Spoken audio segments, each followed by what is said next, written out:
12 అయింది మొన్న ముందు రోజు ఇంటికి నైట్. వచ్చేసరికి రిలీజ్ చేస్తాను.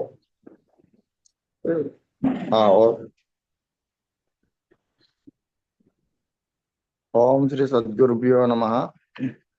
అందరికీ నమస్కారం. ఈరోజు శుష్క వేదాంత తమో భాస్కరం అనే గ్రంథం నుండి మేడం గారు సత్సంగ భాషణం జరిపిస్తారు. ఈరోజు చెప్పండి, డేట్ చెప్పలేదు. 30 ఆగస్ట్ 2025 శుష్క వేదాంత తమో భాస్కరం అనే గ్రంథం నుండి మేడం గారు సత్సంగ భాషిస్తారు. 30th ఆగస్ట్ అనాలి. 30 ఇంగ్లీష్ లో 30th అంటారు. ఓకే. మనశుద్ధి. పుణ్య పాపానభిజ్ఞత్వం మనసా చింతయన్నఘం పరాపవాదం పైశూన్యం పరద్రోహ పరాయణః కాఠిన్యం చింతయం చిత్తే హృది పారుష్య వాక్సదా ఏవం విధి దురాచారः సృశంసః ప్రకీర్తితః నృశంసః కీర్తితో రాజన్ నానృశంస్య మతోన్యథా ఇహాముత్రార్ధ వైరాగ్యా వేదాంత శ్రవణేన చ నిత్యానిత్య విచారేణ మనో నిర్మలతామియాత్ ఏవం మనోమలత్యాగాన్ శుద్ధో భవతి నాన్యథా మనఃశుద్ధిమతః పుంసో బ్రహ్మాదీనాం చ యత్సుఖం తదనంత సుఖస్యాస్య తత్సుఖం గోష్పదాయతే తస్మాన్ మనోమలత్యాగః సర్వతీర్థ ఫలప్రదః. పుణ్యపాపములను ఎరుగకుండుటయు పాపకార్యములనే ఎప్పుడును మనస్సును తలంచుచుండుటయు పరులపై నిందలు పెట్టుటయు అన్యులపై చాడీ చెప్పుటయు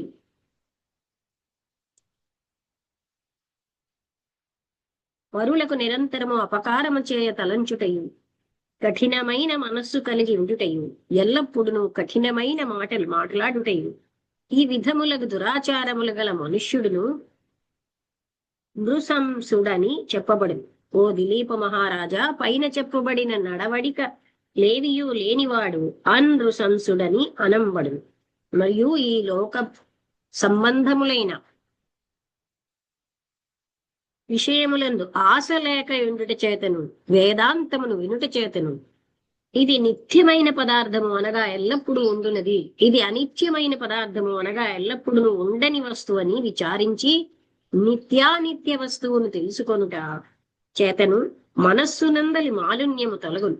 ఈ విధముగా తప్ప వేరు రీతిగా మనోమాలిన్యము నివృత్తి కాదు. ఈ విధంగా మనస్సులోని మలినమును తొలగించుట వలన మనుష్యుడు పరిశుద్ధుడగును. మనశుద్ధి గల మానవుడు బ్రహ్మాదుల పొందునట్టి సుఖమున కంటే అధిక సుఖమును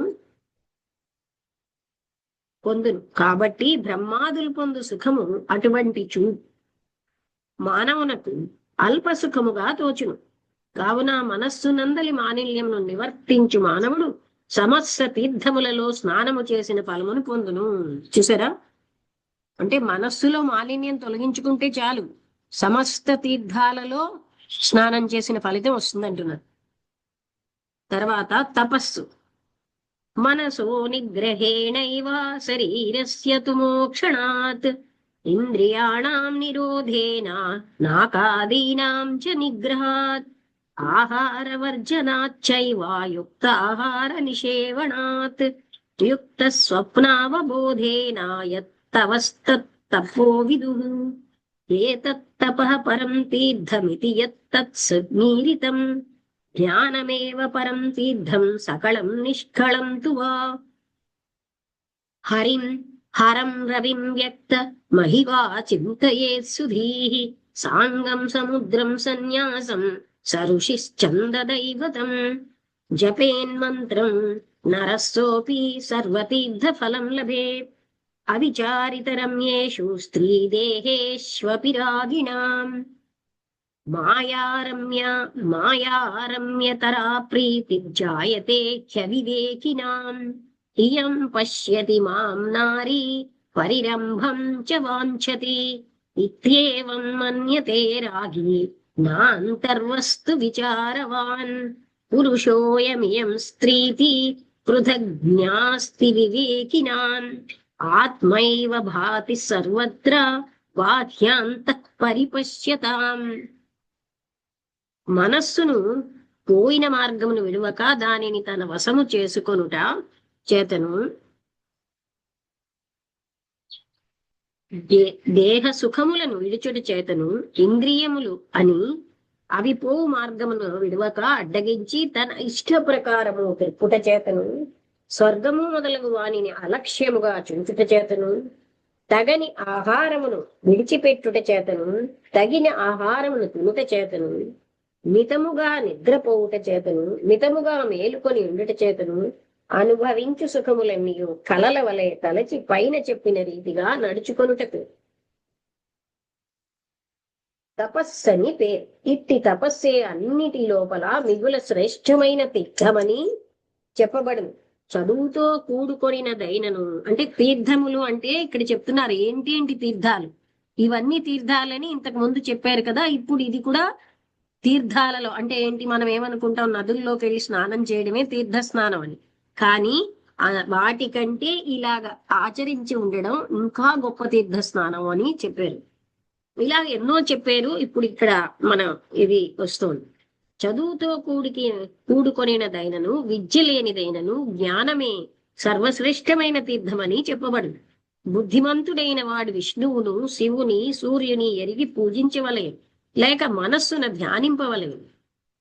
మరియు రాజా అంగన్యాస కరన్యాసములతోనూ ఆయా మంత్రములకు గల ముద్రలతోనూ ఋషి ఛందో దైవములతోడను మహామంత్రములను జపించిన మనుష్యునికి సమస్త తీర్థములలో స్నానము చేసిన ఫలము సిద్ధించును. ఇదిగాక కాముకులై అవివేకులైన వారికి విచారించకుండుట చేత అనగా నిత్యానిత్య వస్తు విచారము చేయకుండుట చేత మిగుల మనోహరముగా తోచునట్టి స్త్రీ దేహాదులయందు మాయ చేత మిగుల మనోజ్ఞమగు ప్రీతి పుట్టుచున్నది. అందువలన కాముకుడైన వాడు ఈ స్త్రీ నన్ను చూచుచున్నది, నన్ను ఆలింగనం అనగా కౌగిలించుకున్నట్టుకు మిగుల ఇష్టము కలిగి ఉన్నది అని ఇట్లు తలుచునే గాని లోపల వెలుగుచుండెడి పరమాత్మను విచారించడు. వివేకియగు వాడు అనగా జ్ఞాని అయిన వాడు వీడు పురుషుడు ఇది స్త్రీ అను భేదము లేక తన వలనే లోపలను వెలుపలను పరమాత్మయే వెలుగుచున్నదని తెలుసుకుని ఎల్లెడలను సమభావముతో చూచును. ఇదే తపస్సని చెప్పబడును. తర్వాత 15 ఆచార్యోపాసన. జలతీర్థేన కిం తస్య కోటి సంఖ్యేన భూపతే ఆచార్యోపాసనం తీర్థం పరం కైవల్య సాధనం అధ్యాప్య వేదం వేదాన్య సషడంగ పదక్రమాః ఆచారమాచారయతి సోయమాచార్య ఉచ్యతే ఆచార్యాయ ప్రియం కుర్యాత్ ప్రాణైరపి ధనైరపి అనుక్త సేవీ సతతమింగితజ్ఞోపసేత్ సదా శౌచమాచార్య శుశ్రూషాం భక్త్యాయ కురుతే నరః స గచ్చేద్ బ్రహ్మణో లోకం యాతో నావర్తతే పునః. ఓ రాజా, జలతీర్థములు కోట్ల కొలది సేవించినను అది గురువును సేవించుటతో సమానము కాదు. గురువును సేవించుట అనే తీర్థము మిగుల శ్రేష్టమైనదని మోక్ష సాధనమైనది అనంగానున్నది. స్వశాఖావేదములు అన్య శాఖావేదములను శిక్ష వ్యాకరణం ఛందస్సు నిరుక్తం జ్యోతిషం కల్పము అనేది 6 అంగములతోడను పద క్రమములతోడను చదివించి అందు చెప్పబడి ఉండే ఆచారముల ప్రకారము నడుచుకొనున్నట్లు చేయువాడు ఆచార్యుడు అనగా గురువు అనంబడు. ఓ రాజా, ఆచార్యుని అనగా గురువు యొక్క ఇష్టమును నెరవేర్చుటకు ప్రాణమునైనను ధనమునైనను పోగొట్టుకొనవచ్చు. మరియు శిష్యుడగు వాడు గురువు వలన నాకిది చెయ్యుమని చెప్పబడకయే ఆయనకు కావలసిన విషయములను తాను తెలుసుకొని ఆయన తోడు విడువక ఉండి సమస్త విషయములందును గురువునకు పరిచర్య చేయవలెను. శుచి అయి భక్తితో కూడుకుని గురు శుశ్రూష చేయు మానవుడు బ్రహ్మలోకమును పొందును. అట్టివాడు మరల పుట్టడు. తర్వాత శౌచము. మనకి శౌచము, ఇంద్రియ నిగ్రహము ఇవన్నీ మనం చదువుకుంటున్నాం కదా, అవన్నీ ఇప్పుడు చెప్తున్నారు. తీర్థాలలోకి వెళ్ళి మనం స్నానం చెయ్యక్కర్లే. ఈ రకంగా జీవిస్తే కోటి తీర్థాలలో స్నానం చేసిన ఫలితం వస్తుందని చెప్తున్నారు. శౌచం తు ద్విధం ప్రోక్తం బాహ్యమాభ్యంతరం శుభం మృజ్జలాభ్యాం బహిశుద్ధి రాంతరం బ్రహ్మచింతనం అనిష్కల్మష చిత్తస్య సర్వతీర్థేషు మజ్జనం నరస్యాంగారకస్యేవ సదా క్షీరాభిషేచనం. ఓ రాజా, శౌచము 2 విధములు. శౌచం అనగా శుద్ధి. ఇది వేలి శుద్ధి అనియు, అంటే వేలి అంటే బయట, లోశుద్ధి అనియు 2 విధములు. లోశుద్ధి మిగుల మేలు కలుగు చేయను. మన్నుతో తోమి నీటితో కడుగున వల్ల వెలిశుద్ధి అగును.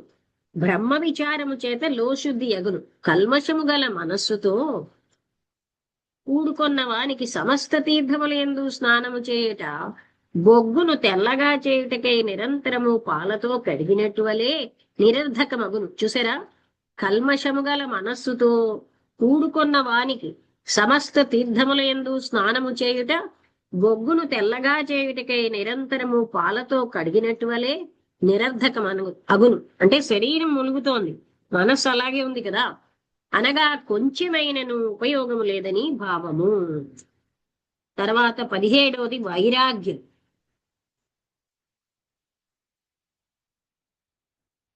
స్వదేహ సుత జాయాసు నిర్మమో నిరహంకృతి అసక్తో విషయేష్వేవాయస్వేతేషు చ సర్వదా సూర్యాచంద్రమసో రూప సాన్నిధ్యం దర్శితం భవేత్ వైరాగ్యమేతద్భూపాల వ్యాహృతం తే మయోత్తమం.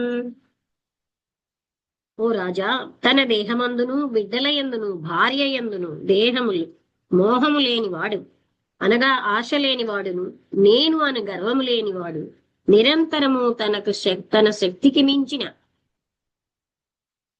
పనులందు ప్రవేశింపని వాడును అగు మనుష్యుడు సూర్య చంద్రాదులను నిజరూపమునందు నిరంతరమును తన సాన్నిధ్యమునందే చూచుచుండు.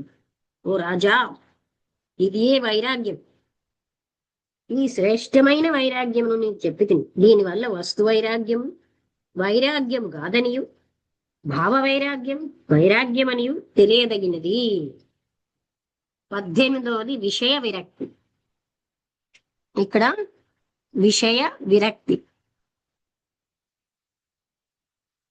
యోగే జ్ఞానే చ వైరాగ్యే సాంఖ్యే వేదాంత సమ్మతే దుర్వాసనాక్షయే వాపి నాశోఘ సంక్షయే సత్సంగతిర్గతిర్నూనా నాన్యథా గతిరిష్వతే అతః సంసారనాశాయ కుర్యాత్ సత్సంగతిం సదా. యమ నియమ తపస ప్రాణాయామ ప్రత్యాహార ధ్యాన ధారణాయోగమనని 8 యోగములు సిద్ధించుటకును ధ్యానమునకును, అనగా ఇది నిత్యము ఇది అనిత్యము అని తెలుసుకొనిడి తెలివి కలుగుటకును, వైరాగ్యమునకును, అనగా సకల విషయములందును త్యాగబుద్ధి కలిగి ఉండుటకును, వేదాంత సమ్మతమైన సాంఖ్యమును అభ్యసించుటకును, దుర్విషయములందు తగిలేడు బుద్ధిని నశింప చేయుటకును, దుష్ట సహవాసమును విడుచునట్లు చేయుటకును, పాపమును నశింప చేయుటకును, ఎల్లప్పుడును సత్పురుషులతోడ సహవాసమే గతియగు. ఇది తప్ప వేరు గతి లేదు. కాబట్టి సత్సాంగత్యం వలన విషయాదులందు గల ఆశ నశించునని భావము. ఇది గాక ఆదిశంకర్లు వారును జీవన్ముక్తికి కూడా కారణము సత్సాంగత్యమే అని చెప్పి ఉన్నారు. సత్సంగత్వే నిస్సంగత్వం, నిస్సంగత్వే నిర్మోహత్వం, నిర్మోహత్వే నిశ్చలతత్వం, నిశ్చలతత్వే జీవన్ముక్తి. ఇది సత్సహవాసము వలన దుస్సహవాసము విడుచును, దుస్సహవాసము విడుచుట చేత మోహము వదులను, అనగా ఆశ విడుచును, ఆశ విడుచుట చేత మనోనిశ్చలత కలుగును, మనోనిశ్చలత కుదురుట చేత జీవన్ముక్తి కలుగునని శంకరులు చెప్పి ఉన్నారు. చూసారా, మనస్సు నిశ్చలమైతే అక్కడే ఉన్నది ఆ సత్యము దైవము, అదే జీవన్ముక్తి. సమచిత్తత్వం, ఇది 19. ఆచారాల్లభ్యతే లక్ష్మీరాచారోహంత్యలక్షణం, ఆచారాద్రూపతాం ప్రాహుర్ముక్తిమాచారవాన్ లభేత్, వృత్తమేవ సతాం రక్షేద్ వృత్తమేతి చ యాతి చ, అక్షిణో వృత్తతః క్షీణో వృత్తతస్తు హతో హతా, ఆచారహీనం పునంతి వేదా యద్యప్యధీతా సహషడ్భిరంగైః, ఛందాంస్యేనం మృత్యుకాలే త్యజంతి నీరాన్ శకుంతా ఇవ జాతపక్షాః, తస్మాదాచారవాన్ లోకే సర్వతీర్థమయో భవేత్, సురాభాండే యథా తోయం స్వసృష్టం చ యథా పయః, ఊషరే చ యథా హరి ఊషరే చ యథా వారి వృత్తహీనే తథా శ్రుతం. అంటే సదాచారం వలన సంపద కలుగును, సదాచారం వలన అనిష్టములు నశించును, సదాచారము వలన మంచి రూపము కలుగును, సదాచారము సంపన్నునికి మోక్షము లభించును. యోగ్యులకు వారు సదాచారమును కాపాడుకొనవలను, సదాచారమును కాపాడు కొనని పురుషుడు నశించును, సదాచారము గల పురుషుడు ఎప్పుడును చెడడు. శిక్షా వ్యాకరణాది షడంగములతో కూడా వేదములు చదువుకున్నప్పటికీ ఆచారహీనుని ఆ వేదములు కూడా పరిశుద్ధిని చేయజాలవు. మరియు రెక్కలు వచ్చిన పక్షులు గూళ్లను విడిచి పారిపోవునట్లు ఆ చదువుకున్న వేదములు కూడా అంత్యకాలమున వారిని విడిచిపోవును. కావున సదాచార సంపన్నుడే లోకమునందు సర్వతీర్థ స్వరూపుడు. సదాచారము లేని వానికి గల వేదార్థ విచార జ్ఞానం ఈ కల్లుకుండయందు ఉంచబడిన మంచినీళ్ల వలె, కుక్క త్రాగిన పాలవలెను, చవిటి నేలలో పడిన వర్షపు నీళ్ల వలెను నిష్ప్రయోజనం. కాబట్టి సదాచార సంపన్నత సర్వతీర్థ స్వరూపము కావున ఇదే సుతీర్థము అనబడును. అంటే అర్థమైంది కదా, ఈ సదాచారానికి అంత ప్రాముఖ్యత ఇచ్చాడు.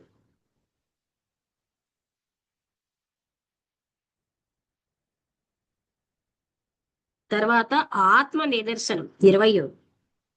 అద్రోహేణైవ భూతానాం వర్తతే యో ద్విజో నృప, అతిథి సభవేద్ధాతు శివస్య చ హరేరపి, మానసేష్వపి తీర్థేషు యో నరస్నాతి బాహ్యకే, జలేన హి భవేచ్ఛుద్ధో యథా మండూక కచ్చపౌ, న శరీరమలత్యాగాన్నరో భవతి నిర్మలః, విషయేష్వపి సంసక్తిర్మనసో మలముచ్యతే,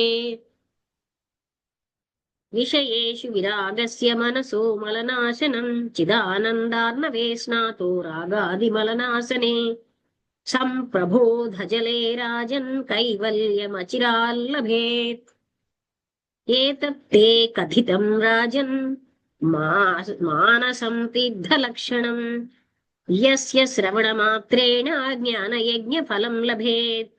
ఓ రాజా, సకల జీవులు ఎందును ద్రోహచింత లేక సమభావముతో నడుచుకను బ్రహ్మనిష్ఠుడు బ్రహ్మ విష్ణు మహేశ్వరులకు అతిథి అగు, అనగా అతిథి వలనే పూజించదగిన వాడగను. పైన చెప్పబడిన మానస తీర్థములను స్నానము చేసిన మానవుడు మహాపరిశుద్ధుడగును.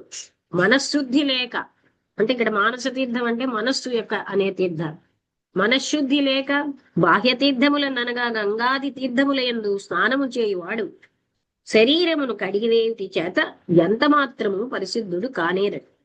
నిరంతరము నీటి అందే ఉండే కప్ప తాబేలు మొదలగు వాని వలనే, చూసారా, నీటిలోనే ఉండే కప్ప తాబేలు వాటి వలె శుద్ధుడు కానేరడు. శబ్దాది విషయములకు ఇంద్రియాది విషయములు నందు ఆశ కలిగి ఉండుట మనోమలమని చెప్పబడింది. ఆ శబ్దాది విషయములందు ఆశ లేక ఉండుట మనశ్శుద్ధి అని చెప్పబడి. తెలివి అనేది సముద్రమునందు స్నానము చేసిన మానవుడు కోరికలు మొదలగు ఆశలు నశించుడి చేత జ్ఞాన జలమందు మునిగిన వాడై శీఘ్ర కాలములోనే కైవల్యమును పొందుని. ఓ రాజా, మానస తీర్థ లక్షణమును నీకు తెలిపితిని. ఈ మానస తీర్థములను విన్న మాత్రముననే జ్ఞానము కలుగును, యజ్ఞము చేసిన ఫలము లభించును అని వశిష్ఠుడు దిలీప మహారాజుతో చెప్పెను. ఇట్లు శ్రీ పద్మ పురాణమునందు మాఘ మాహాత్మ్యమనే మానసాది తీర్థ ప్రభావమును తెలుపునట్టి 21వ అధ్యాయం ముగిసెను. ఇది ధ్యానం. 6వ పాళెములో జరిగిన శ్రీ సనాతన ధర్మ పరిపాలన సమాజమున సంధ్యాకాలమున అభ్యాసము ధ్యానమును గురించి శ్రీ మలయాది స్వాముల వారు సంగిన ఉపన్యాసం యొక్క సారము ఈ క్రింది ముద్రితము. టైము బాగానే ఎంత ఉన్నది? ఇంకా 7 నిమిషాలుంది 8 అవడానికి. ఈశ్వరో గురురాత్మేతి మూర్తి భేద విభాగిని వ్యోమవద్వాప్త దేహాయ దక్షిణామూర్తయే నమః. పరిశుద్ధమైన జ్ఞానమును కరుణయు త్యాగమును మూర్తిభవించిన ప్రియ సోదరి సోదరులారా, ఇది ధ్యాన కాలం. అదిగో ఒక ప్రకాశమైన లైటు కలిగి ఉంచుట కొరకు గ్లాసులు అంటే చిమ్ని ఒక్కరు తుడుచుచున్నారు. ప్రతిరోజు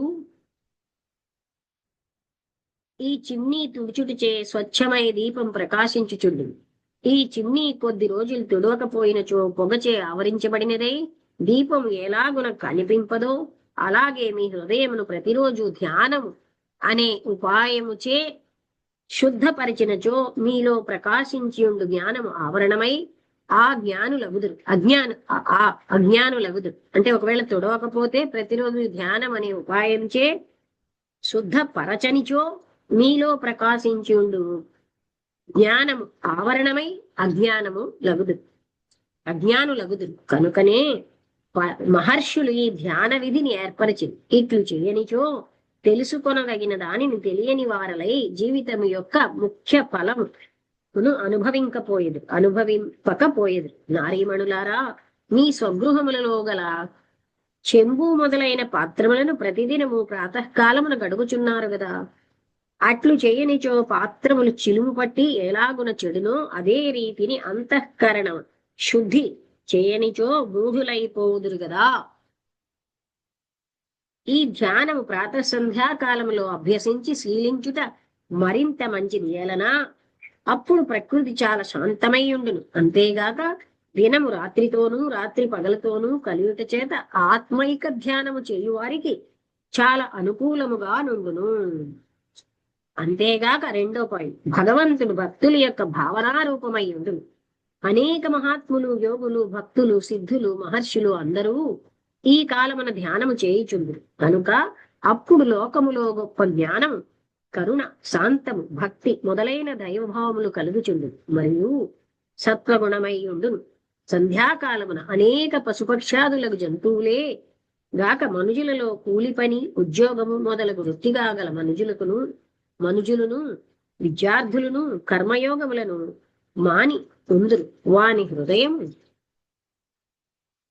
సత్వగుణమునకు వచ్చుచుండును. కర్మము రజోగుణము, కరణములచే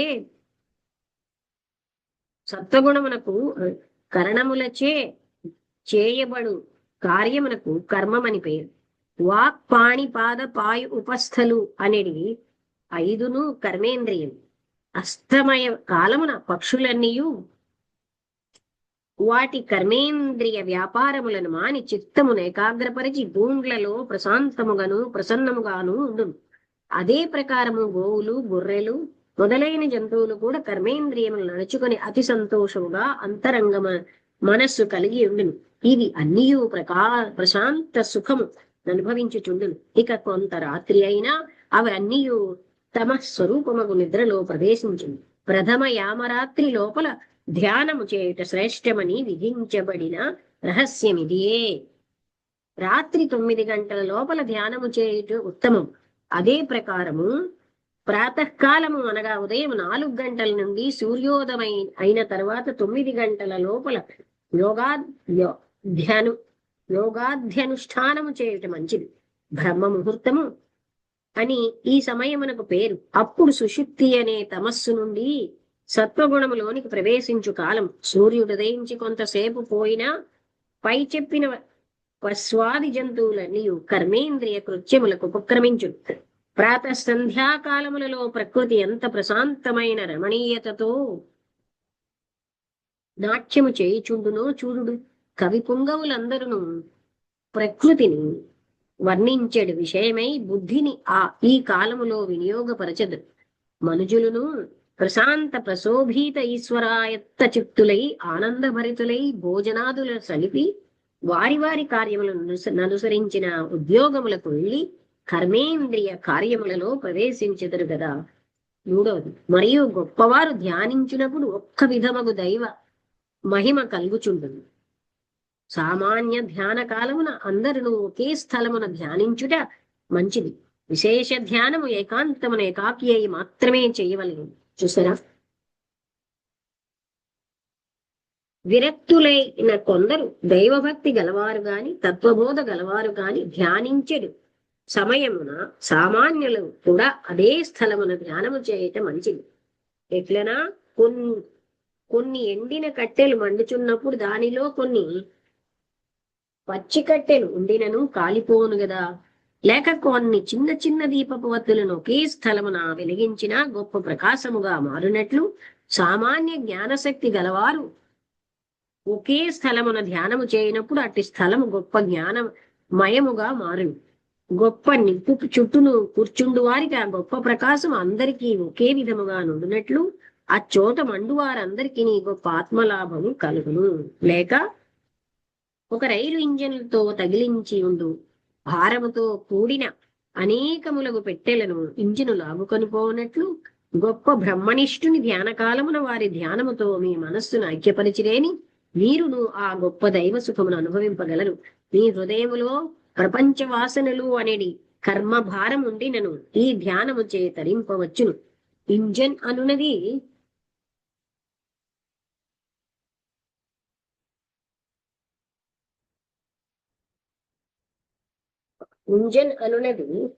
మహాబ్రహ్మనిష్టలను పెట్టెలు అనున్నది మీ అందరి హృదయములకును వాని లోపల భారమనున్నది ప్రపంచ వాసన అని గ్రహించదగినది. మరియు ధ్యాన కాలమున మనస్సును విశాలముగాను విశుద్ధముగాను చేయదు.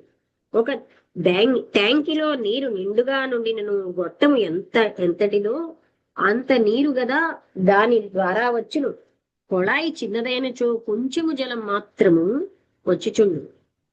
లేక ఒక్క నది నిండుగా జలం ఉండినను మీరు తీసుకొని పోయిన పాత్రల యొక్క పరిమాణమును అనుసరించి జలము తీసుకొని రావచ్చును గదా. ఒక చెరువు నిండుగా జలము కలదని భావింపుడు. తూమును కాలువయును విశుద్ధి కలిగి ఉండును. దానిని అనుసరించి మీకు దైవశక్తి కూడా కలుగుచుండును. తూమును కాలువయును ఎంత పెద్దవో అంత జలము తద్వారా వచ్చినట్లు వీరి హృదయం ఎంత వికాసము విశుద్ధి కలిగి ఉండునో దానిని అనుసరించి మీకు దైవభక్తి కూడా కలుగుచుండు. గంగా నది జలము మహత్తరముగా పొంగి ప్రవహించినను మీరు తీసుకొని పోయిన పాత్ర యొక్క ముఖము మూసి జలముతో ముంచిన దానిలో ఒక బొట్టైనను జలము ప్రవేశించినట్లు మీ హృదయ ద్వారమును ఇట్టి ధ్యాన కాలములలో ఇతర సంకల్పములచే మూసినచో ఈ ధ్యానం యొక్క సుఖము ఇసుమంతయు అనుభవింపజాలరు. లేక ప్రపంచ భాస్కరుడు ప్రకాశించుచుండినను మీ గృహాంతరాళ కవాటమును తెరవకపోయినా ప్రకాశము దాని లోపల ప్రవేశించని చందంబున ధ్యాన కాలములో నిస్సంకల్ప స్థితిని పొందనిచో జ్ఞాన స్వరూపుడము ఈశ్వరుని అనగా ఆత్మ సౌఖ్యము నొందజాలరని మీరు మరొక ఎందురని తలంచెదా. మరియు ప్రభాకరుడు ప్రపంచమంతయు ప్రకాశించుచుండినను, ప్రభాకరుడు అంటే ఈశ్వరుడు, ఈ సూర్యుడు స్వచ్ఛమైన జలమందు గాని నిర్మలమైన దర్పణమునందు గాని మాత్రమే ప్రతిబింబించును కదా. అలాగే సర్వేశ్వరుడు సమస్త ప్రాణికోట్ల హృదయమందు సమముగా నుండినను విషయ విరక్తుల చిత్తమునందు మాత్రమే గోచరించును. అదే రీతిగా సూర్యరశ్మి అంతటా ఉండినను సూర్యకాంతపు మణి మాత్రము కదా ప్రజ్వలించును. అలాగే చంద్రుని యొక్క చంద్రికయు సర్వత్రా ప్రసరించి ఉండినను చంద్రకాంత మణి మాత్రమే అమృతమును స్రవించును కదా. అదే రీతిగా ఈశ్వరుడు అందరి చేతస్సులో వ్యాపకమై ఉండినను సూర్యకాంత మణివలే శుద్ధమును చంద్రకాంత మణివలే శాంతమును అను హృదయములో మాత్రము ప్రకాశించును. దైవభక్తియును కలుగును. ఈ విధంగా ధ్యానం కోసం అక్కడ అంటే ఇంకా ఉన్నది, ఇక్కడికి ఆపుదామండి.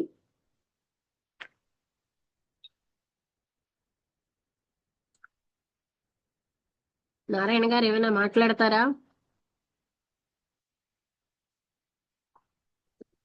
ఇందులో చాలా ముఖ్యమైన విషయాలన్నీ చెప్తున్నారు. అంటే మనం ఇదొక అందరికీ నువ్వు చూసారా, శరీరం వెళ్ళి ఆ తీర్థాల్లో స్నానం చేసేస్తే పుణ్యం వచ్చేస్తుంది అన్న భావనలో ఉన్న వాళ్ళకి ఇంత జ్ఞాని అయిన వ్యక్తి మనకి చెప్తున్నారు. అలాగ శరీరం మునిగితే బొగ్గుని పాలతో కడిగినట్టే ఏమీ లాభం ఉండదు. అందుకని మనశుద్ధి, అంతరంగ శుద్ధి రావాలి, అదే నిజమైన తీర్థం అని చెప్తున్నారు.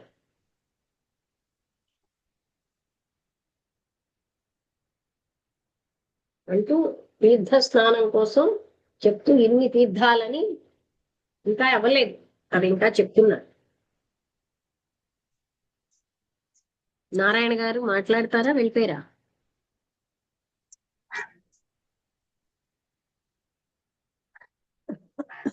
నారాయణ గారు, వెంకటలక్ష్మి గారు,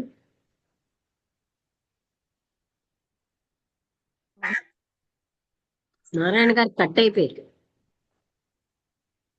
సిగ్నల్ కట్ అయిందో టైం అయిందో మరి.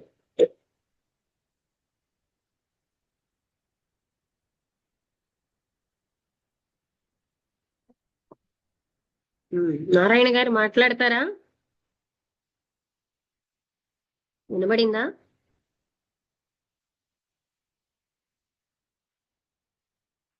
నారాయణ గారు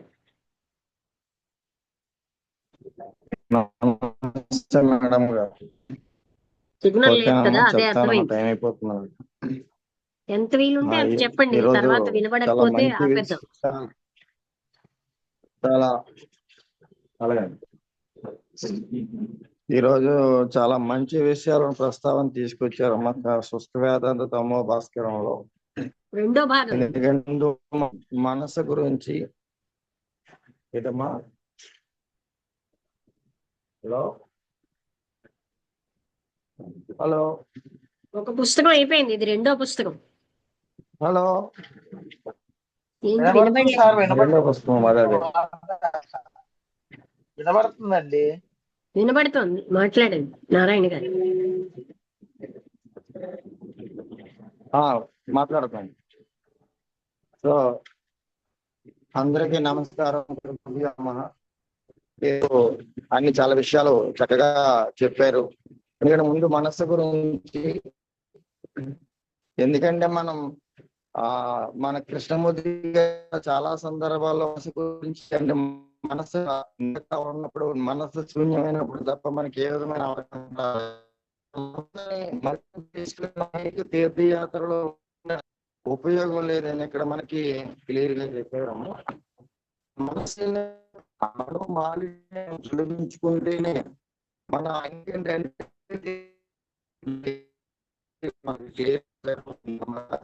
ఆ మనసుని దాన్ని ఇంకా మనకి ఇంకా మరో చోట మనకి చెప్పారంటే, ఆ మనోమాలిన్యాలతో మనం తీర్థయాత్రలు మునిగితే ఎలా ఉంటుందంటే, ఒక బొగ్గుని పాలతో తెల్లగా కడగడానికి మన ప్రయత్నం ఎలా ఉంటుందో అలాగ ఉంటుందని చెప్పారు మనకి. ఆ తర్వాత గురువు యొక్క ప్రాముఖ్యత కూడా ఇక్కడ మనకు బాగా చెప్పబడింది. ఎందుకంటే ముందు మన జీవితం ఎలా ఉంటుంది, గురు శుశ్రూష అంటే గురువు. ఇక్కడ మనకి చూడండి, గురు శుశ్రూషలో ఇక్కడ మనకి 3 రకాలైనటువంటి శిష్యులు ఉంటారని మనకి చెప్పబడుతుంది. ఉత్తమ శిష్యులు, మధ్యమ శిష్యులు, అధమ శిష్యులు అని. ఉత్తమ శిష్యులు ఏంటంటే గురువు యొక్క అంతరంగాన్ని వెరిగి, గురువుకి అంటే గురువు గారికి ఏం కావాలో తెలుసుకుని మెలగటం ఉత్తమ శిష్యుల లక్షణం. అలాగే గురువు చెప్పింది చేయటం, గురువు చెప్పింది చేసినా చేయకపోవడం. ఇలా ఏంటంటే గురు శిష్యులకి ఇక్కడ మనకి అంటే గురువు అంటే ఏం చేయాలనేటువంటి దాన్ని ఇక్కడ మనకి బాగా చెప్పబడిందండి. అలాగే సౌస్యం గురించి చెప్పారు. అలాగే మనకి ఇంకా ఇంకా మనకి ఏంటంటే లాస్ట్ మనకి మధ్యలో జ్ఞానం గురించి చెప్పారనమాట. ఎందుకంటే జ్ఞానం అంటే వాళ్ళే ఒక అతిథి అని చెప్పుకొచ్చారనమాట మనకి. అంటే జ్ఞానం అంటే నహి జ్ఞానైన సదృశం, అంటే జ్ఞానం ఏది లేదు అన్నటువంటి విషయాన్ని ఇక్కడ మనకు బాగా. ఇంకోటి ఏంటంటే మన మనసు ఎప్పుడు ఏదవుతుందండి, ఈ ప్రాపంచికమైనటువంటి విషయ వాసనలో తగులుకోవటం. అందుకే మనకి ఆత్మ అనాత్మ అంటే ఈ భావన మనకి, ఎందుకంటే స్టార్టింగ్ లో మేడం గారు సత్సంగాలు వెనక ముందు ఏటు ఆత్మ ఏంటో అనాత్మ భావన అంటే అర్థమయ్యేది కాదు. అంటే ఏది మనకి నశించేది నశించినటువంటిది, ఆత్మ అనాత్మ మనం నిర్మూలన తెలుసుకున్నాము. అప్పుడు మన మనసు ఏంటవుతుందంటే శుద్ధ భావన వైపు జరిగే అవకాశం ఉంటుంది. లేకపోతే మన మన శరీరంలో నడిచేట వర్గాలు, ఎందుకంటే ఒక జలభరతుల వల్ల ఒక సౌబరి అంటే నీటిలో భాగవతంలో చెప్తారు, మన నీటి మీద